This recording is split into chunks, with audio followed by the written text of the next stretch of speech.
ঐতিহাসিক একটা সিদ্ধান্ত নিয়েছিলাম 25 বছর সরকারকে উৎখাত করার লক্ষ্যে, কিন্তু এটা যে বাস্তবে এত বড় একটা ভুল হতে চলছে এটা আমরা উপলব্ধি করিনি। তার জন্য আবারও রাজ্যের মানুষের কাছে আমি আশিস বাবু আমরা বিনম্রতার সাথে ক্ষমা প্রার্থনা করছি। মানুষ রাজ্যের জনগণ কি চায়? সামান্য সামান্য জিনিস চায়। সবাইকে ইন্ডিভিজুয়ালকে ব্যক্তি বিশেষ অযোগ্যপর করতে পারবে, কিন্তু সার্বিক উন্নয়ন যখন হবে তখন এর লাভটা সবাই পাবে। আমরা একটা সার্ভে করেছি, 40% টাকায় যে কোনো পরিবারের অর্থ খরচা হয়, যাই রোজগার করেন স্বাস্থ্যের উপর খরচা হয়। চেষ্টা করি যারা স্বাস্থ্যটাকে কিছু জায়গায় ভালো জায়গায় নিয়ে যাওয়ার জন্য, করতে দিল না। স্বপ্ন দেখানো এইমস আসবে, ডক্টর ত্রেহান আসবে, বড় বড় নামি দামি হাসপাতাল আসবে ত্রিপুরায়। আমি কি বিনম্রতার সাথে জিজ্ঞেস করতে পারি না, কোথায় মানুষকে যে স্বপ্ন দেখিয়েছিলেন এইমস হবে ত্রিপুরায়, কোথায়? ডক্টর ত্রেহান এসে এখানে হার্টের অপারেশন, বিশাল বড় অপারেশন করবে, কোথায়?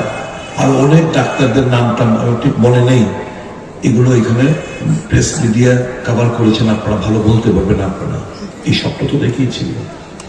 যারা কথা বলে প্রতিশ্রুতি দিয়ে রক্ষা করতে পারে না তাদের ঠকবাজ এবং প্রতারক হিসাবে আখ্যায়িত করা হয়।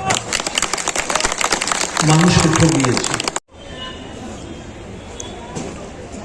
থানার দারোগা বাবু, তার উপর ড্রাগ মাফিয়া গাড়ি চালিয়ে দেয় ওই রামখল,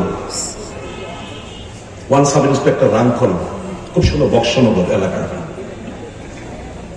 কারণ ড্রাগ ধরেছিল একজন পাওয়ারফুল লেডি, তার ভাই এর সাথে জড়িত, একটা গ্রেপ্তার হলো না পর্যন্ত। এই কোন জায়গায় আমরা বসবাস করছি? এটা তো পুলিশের অপমান, কালারপ্রাপ্ত পুলিশ ত্রিপুরা, এটা তো পুলিশের অপমান।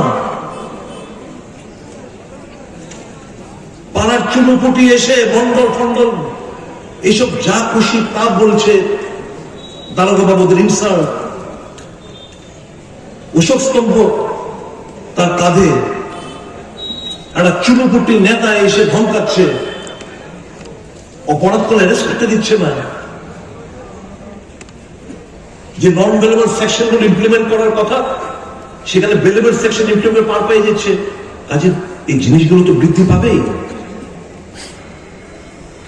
বাড়িগুলোতে হামলা,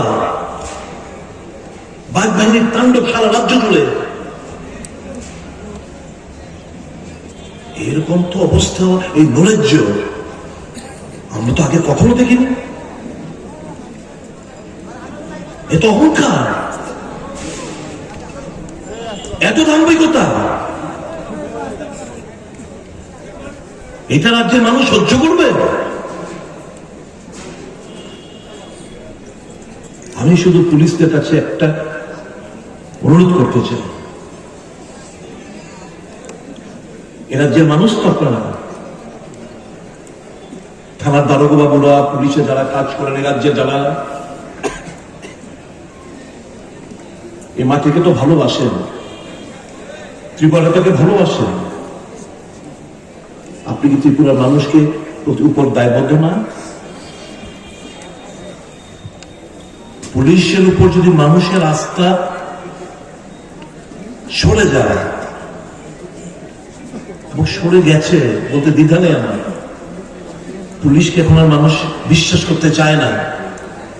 কারণ এতকাল এই যে 4 বছর দেখছি, যে মার খেলো তাকে এবার গ্রেপ্তার করে জেলে পাঠাচ্ছে, আর যারা মারলো তাদের বিরুদ্ধে কেস হয়েছে তারা বেগুনাম ঘুরে বেড়াচ্ছে।